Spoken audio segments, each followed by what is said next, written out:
Welcome friends, বন্ধুরা, আজকের ভিডিওতে তোমাদের সকলকে স্বাগত। আজকে আমরা দ্য আইস হ্যাবিট গল্প থেকে একটা লং কোয়েশ্চেন আলোচনা করব, ইম্পর্ট্যান্ট লং কোয়েশ্চেন। দেখে নেওয়া যাক প্রশ্নটা, তোমরা স্ক্রিনে দেখে নাও। তাহলে প্রথম প্রশ্নটা ছিল, who made the mistake?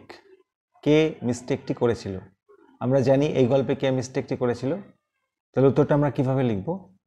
In Ruskin Bond's short story the eyes have it, the narrator thought that he had made a mistake.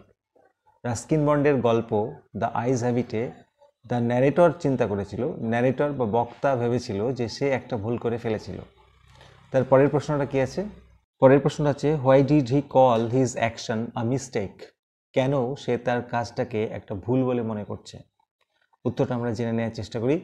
The blind narrator wanted to hide his blindness from his girl co passenger.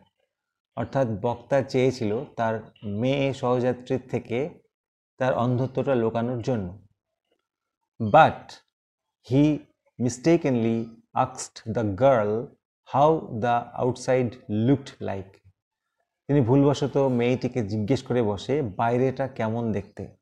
স্বভাবত একটা doubt তৈরি হবে যে এ তো দেখতে পায়, তাহলে কেন জিজ্ঞেস করছে।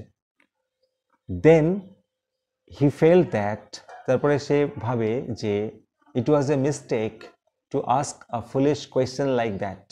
এরকম একটা বোকা বোকা প্রশ্ন করাটা একটা বোকামির কাজ হয়ে গেছে। কেন? A man having good eyesight should not ask such a question. অর্থাৎ ভালো দৃষ্টিসম্পন্ন লোকজনের উচিত নয় এরকম একটি প্রশ্ন করা। কেন? The girl mite suspect his blindness. মেয়েটি তার অন্ধত্ব নিয়ে সন্দেহ করতে পারে, তাই না? পরের প্রশ্নটা আছে, did he really make a mistake? সে কি সত্যি একটা ভুল করে বসেছিল? অ্যাপারেন্টলি ইট সিমড দ্যাট, আপাত দৃষ্টিতে মনে হচ্ছে যে he made a mistake, but actually he had not made any mistake because there was nothing strange in that question. সেই প্রশ্নের মধ্যে তেমন অদ্ভুত কিছু ছিল না। মোরওভার, তাছাড়াও the girl was blind too, মেয়েটিও অন্ধ ছিল। She could not notice his blindness, সে তার অন্ধত্বকে লক্ষ্য করতে পারেনি বা দেখতে পারেনি।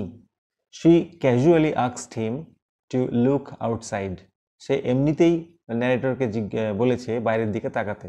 So there was no mistake on his part, সেই জন্য তার দিক থেকে অর্থাৎ ন্যারেটরের দিক থেকে তেমন কোনো ভুল ছিল না। এবারে লাস্ট কোয়েশ্চেনটা দেখে নেব। How did he get rid of his doubts? কিভাবে তার সন্দেহ থেকে মুক্তি পেল? অর্থাৎ কখন তার মনে হলো যে এই প্রশ্নটা তেমন ডাউটফুল নয়? তাহলে উত্তরটি দেখে নাও। The speaker got rid of his doubt, বক্তা তার সন্দেহ থেকে মুক্তি লাভ করে when the girl asked him, মেয়েটি যখন তাকে বলে to look out of the window, জানলার বাইরে তাকাতে, তখন তার সন্দেহটা দূর হয়ে যায়। তখন ন্যারেটর বুঝতে পারে না, এই প্রশ্নের মধ্যে তেমন কোনো সন্দেহ নেই। তাই ছিল বন্ধুরা অত্যন্ত গুরুত্বপূর্ণ একটি বড় প্রশ্ন, যেটা তোমাদের অবশ্যই রেডি করতে হবে। ভিডিওটি ভালো লাগলে লাইক করো, চ্যানেলে নতুন হলে সাবস্ক্রাইব করো, আর যদি মনে হয় আরও কিছু নতুন দেওয়ার আছে তাহলে তোমরা কমেন্টে জানিও। Thank you so much for watching.